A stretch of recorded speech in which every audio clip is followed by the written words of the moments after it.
Viidiyoon koo kun shamarroota biyya Arabaa keessa jiran fakkeenya guddaa kan ta'u irraa barachuullee kan qabdan kanan isiniif qabadhee dhufe kana jechaadha. Ijoollee keenya gaafa isinitti mana asirraan gadi naqu gaafa namni tokko gorse kun isin hin barbaachisu kana isin wayya daandii kanarra goraa jedhamee gaafa isaanitti man waan namni tokko isaanitti hime fudhachuurra gadi naqu yookaan dhiisuu irra filatu. Gaafa rakkoon tokko irra ga'e immoo dhufanii boo'u. Boo'ichi omaa namaan godhu. Dursa otoo rakkoo sana keessatti hin kufin waan namni tokko hiriyaan kee tokko siin jedhe fudhadhu jechaadha. Kanaaf nagaan koo jaalalaa fi kabajaa bakka isin jirtanitti isiniif haa baay'atu. Hordoftoota chaanaalii kootii baay'ee kanas isin jaaladhuuf isin kabaju laayik sheer gochaa kottaa ola seenaa'ee warroonni aaraa har'a mana koo dhuftan maamila koo ta'uu hin dagatinaa isiniin jedha. Micayyoon tokko akkuma YouTube'ii kana hojjechaa jirurraan viidiyoo koo jala irraa bilbila qabattee dhufte. Bilbila koo qabattee dhuftee dhimmoorraan jechaadha na haasofsiisti wajjinii na haasa'a. Kan ishiin hojjettu amma Dubaayii keessa jechaadha. Micayyoon tuni nama gaa'ela biyyaa qabu nama ijoollee lama biyyaa qabudha. Akka ishiin natti haasoftetti wanti nani beeku tokkollee hin jiru. Kana nani beeku miidiyaa kanarratti dhuftee na dubbiste simadheenis wajjinii na haasa'an jira. Micayyoon kun manni madaamiinaaf hin taane naan jette. Okee ergasiif hin taane rakkoo maalidha jedhee gaafan gaafadhu gaafa wajjin haasa'u abbaa manaa madaamitiyyuu jaarsa madaamii abbaa manaa isuma jechaadha miti abbaa manaa jedhama. Isatu na jibbee jette. Na jibbaa yeroo hunda yeroo kushiinaa seenus yeroo hundumaa na jibbaa jette. Okay si jibbinaani. Yeroo inni dhufe kushiinaa keessaa bayitoo kutaa keesseen. Yeroo inni kutaa tokko keessaa baye kutaa tokko seenin jedheen. Akkasitti dhaqitoo hojii kee hojjetadhu jedheen. Ishiin akkami jennaan ishiin nama gaariidha. Daamitti ishiin nama gaariidha jette. Bilbila ofiif naa kennite jette. Okay ishiirraa hin badin malee gara saarraa eegatee wanti inni si godhu tokkollee hin jiru jedheen. Micayyoo kana akkasitti haasofsiisaa jiran. Achi booda abbaa manaa ishii nambaa jetti hin badin jedhee tana sossobaa ture. Rakkoon tokko yoo sirra ga'e garuu ijoolleen dhufanii si qaqqabuu danda'u. Rakkoon tokko immoo erga sirra hin geenye hojjetadhu hojiidhaaf manaa baateen jedheen. Dhaggeeffadhaa warri gurra qabdan. Kana jedheeti nan xumure gaaf kaanti nan baanaan jette. Nan baa jette hin bayiniin jedheen. Amma nan baa jettee waarratteetu achumarraan lakkoofsa kiyyaa abbaa manaa ishiitii kennite yoon ba'ee akkasittiin jetteetu lakkoofsa kiyya kennitee fi dhufee na dubbise. Maalidhaa jedheen haasofsiise. Hin bayin jedheen silaa akkamittiin baatiin jedheen. Micayyoon tun erga dhuftee reefu baatii lama. Ji'a lama jechaadha. Afaan hin beektu.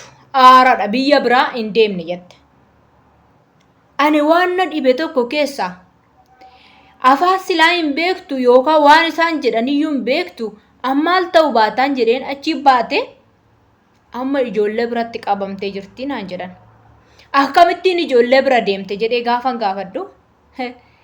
Edaa ijoollee dhiiratu baaseedhan. Mucaa tokkotu baaseedhan. Odoo gaa'ela qabdu. Otoo dhala lama qabdu, ijoollee lama qabdu, bilbilaan ji'a lama keessatti janajjante gadi baate. Abbaa warraa ishii kinoo akkaatti dhiiga bo'achaadha. Dhiiga bo'aa imimmaan buusee bo'achaadha. Cubbuu singaa shamarran keenya jechaadha. Micayyoon tun amma rakkoo guddaa keessa galti borutti. Beeka boruma viidiyoo ishii fidee sinitti argisiisa jechaadha. Gaafa garaan akkas deemee biftarraa qabdu kun irraa calaqqes irraa gadi harcee harka duwwaatti hafte gaafas immoo dhuftee waarrattee viidiyoo waraabdee siniifan postota. Yaa ijoollee keenya waan namni isiniin jedhe fudhadhaa. Of dhagaa ofuma keessan sammuu keessan kana hojjisiisaa. Otoo wal jala dhaggeeffannu otoo asii waan wal gorsinu wal dhaggeeffannu maaliif hin deebitanii waan hin taane keessatti harka keessaniin kuftu.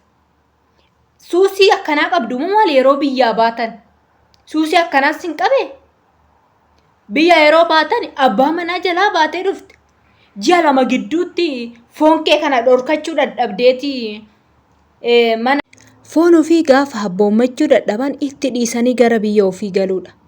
Micayyoon tun amma gaafa rakkoo tokko keessa geesse yaa Oromoo koo na gargaara maaloo na dhaqqabaa maaloo rakkoo guddaa keessan jira jechuu ishii hin oolu. Yaa ijoollee keenya maalii rakkoo maaliif otoo beektanii otoo dhageessanii maa rakkootti dirmitu? Mucaan irra ofiitti ishee qabe kun boru waan tokko ammuma micayyoo kunoo ishii duute sanaati. Amma ishii tanas booda rakkootti irra ga'a. Wahiin lubbuu ishii baafti. Micayoon tun amma sagalee kun dirqimkootee dhaggeeffatti yuutuubii kiyya jala teessee jechaadha. Yuutuubii gidduu kana garuu onlaayinii irra hin jirtu. Gidduu kana turteerti onlaayinii irra hin jirtu. Abbaan manaa ishii garuu baay'ee bo'a waan na gaddisiise jechaadha. Ani waan hin qabu gurguree tanan naa dabarsiti wajjinii hojjetannee walii dabarsina jedheen ijoollee keenya dabarfannadhee tanani ofirraa gara biyya ormaa ishii erge fedhii ishii guutuudhaaf jecha ishiin immoo akkanatti ganaa deebitee waarrattee waan hin taane keessa galtee jechaadha. Tokko tokko dhiiratu gaariidha. Tokko tokko dubartiitu gaarii miti. Maaliidhaan jedhe barra. Wannumti akkanaa maalumaa barbaachise yaa ijoollee keenya. Of abboomuu dadhabnaan gara biyyaa galuu. Amma ji'a lamaan dhufte kanatti rakkoo guddaadha akkamitti gara biyyaa galtis galuun hin danda'amu. Fakkeenyaaf nan gala yoo jette maalidha rakkoon keechuu ni danda'u. Warroonni foon keessan kana of abboomuu dadhabdanii gadi taa hojjetadhaa adaraa keessan. Ji'a lama dhiisaatti kan hoggaa meeqa taa'u jira barra. Dhiira malee kan hin jiraanne maal taatan kaayyoon manaa baataniif kana walirraa baradhaa. Namni tokko otoo yuutuubii hordofuu otoo barnoota garaagaraa hordofuu maaliif deemee rakkootti dirmaa ana kana kan gaaffii natti ta'e. Silaa yeroo biyyaa baanu ijoollee bilbila qabannee bilbilaan akka sa'aasoofna jenneetu yaanne hojii hojjenna jenneetu yaannee manaa baane. Kaayyoodhuma manaa baaneef sanamaaf daganna yaa shamarran keenya. Dhugaa rabbi ani yeroo baay'ee waan irraa kanaa haasa'uuf maali seetan? Miidhama ijoollee baay'eetu na bira jira. Sagalee ijoollee baay'eetu na bira jira. Yaa ijoollee keenya of eeggadhaa. Of eeggadhaa waan manaa baataniifis beeka kaayyoo keessanis galmaan gaadhaa. Hin dhageessan amma barbaadannu isinitti himanii isin hin dhageessan. Seexana sammuu isin duuchee kaayyoo manaa baataniif isin irraanfachiisa ta'u ani maaluma isaan beeku. Waan barbaaddanii biyyayyuu jira biyyatti itti galaa. Biyya ormaatti malee isin hin ta'u. Tuna doga hela qabdu otoo ijoollee lama qabdu ijoollee lamarraa ganaa nama biraa wajjin hoggaa sagaagaltu yookaan waggaa walitti galtu maal jedhamame itti fayyadamee waarrateen ulfeessee garaa hidde ta'us baatee jechaadha. Hinaafuu inni kun immoo gadi hiig darbatee gata jechaadha. Hordoftoota chaanaalii kooti waan dhaggeeffattaniif galatooma. Warri dhageessan hojiirra oolfadhaa. Warri kaan immoo yaada keessan sagalee sanaan dhageessa ture garuu isin hin dhageechisu isuma gubbaarratti maxxansee gara olii sana. Okay galatooma baay'ee turtii gaarii.